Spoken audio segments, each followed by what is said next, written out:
سلام دوستان، خوش اومدیم به ویدیو. امروز اومدیم که بهتون بگیم چجوری لژندری رایگان 100% تضمینی از جبهه سیاه دریافت کنیم. اول ما وارد رنگ مولتی میشیم، اون بالا یه دونه گزینه سیاه اون رو میزنیم و وارد این بخش میشیم. اونجا ما از اون بخشی که فلش رو بزنیم اونجا سالها رو به ما نشون میده.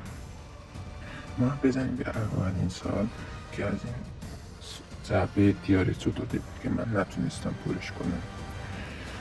تو سال دوم، تو سال بعدی هم که اون هست LT24 لژندری میده که میبینید من کاملش کردم و گرفتم که شاید بعضیاتون هم گرفتید و میدونید.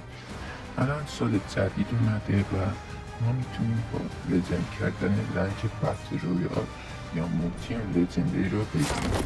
لژندری هم فعلا معلوم نیست که چی میده، ولی اگه معلوم شد براتون یه ویدیو میذارم تا ببینید چی